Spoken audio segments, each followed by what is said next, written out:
राज्याचे कॅबिनेट मंत्री रवींद्र चव्हाण यांनी आज निवडणुकीच्या शेवटच्या रविवारचे औचित्य साधून डोंबिवलीतील मतदारांशी संपर्क साधण्यासाठी भव्य प्रचार रॅली आयोजित केली होती।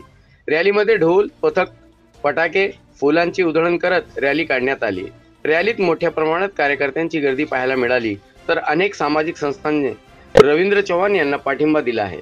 आजच्या रॅलीमध्ये नागरिकांनी देखील उत्स्फूर्त प्रतिसाद दिला होता। सदर रॅली डोंबिवली पूर्वेतील मात्रे नगर येथून दत्तनगर रोड मार्गे फडके रोड पर्यंत काढण्यात आली।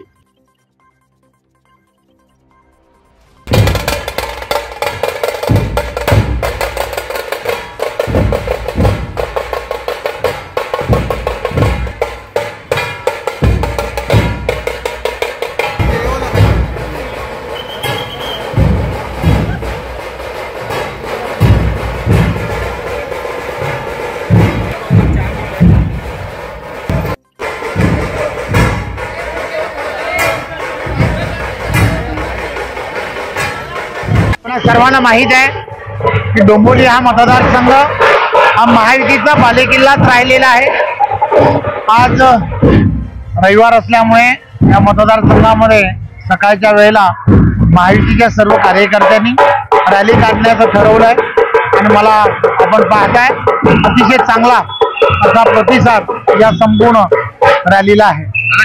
चौथ्यांदा तुम्ही निवडणूक लढवत आहात, अनेक वेळा तुम्ही इलेक्शन लढलेला आहात, त्यामुळे तुम्हाला चांगला दांडगा अनुभव आहे। आरोप प्रत्यारोपच्या फेऱ्या झाल्या, विरोधक आक्रमक झाले, त्यानंतर त्यांनी प्रचारसभातून बरेच भडीमार केलाय। काय सांगाल, कसं पाहताय या प्रचाराला? हा मतदारसंघ महायुतीचा बालेकिल्ला आहे। लोक ही नक्कीच महायुतीच्याच पारड्यामध्ये मतदान करतील याची मला पूर्णच्या पूर्ण खात्री आहे। गेल्या 20 वर्षांमध्ये महायुतीच्या माध्यमातून या भागामध्ये विकास कामं ज्या पद्धतीने केली गेली आहे त्या लोकांमध्ये त्यामुळे प्रचंड विश्वास महायुतीच्या मतदारांमध्ये आहे आणि मतदार हे नक्कीच हे प्रचंड बहुमताने महायुतीचा उमेदवार म्हणून मला विजयी करतील।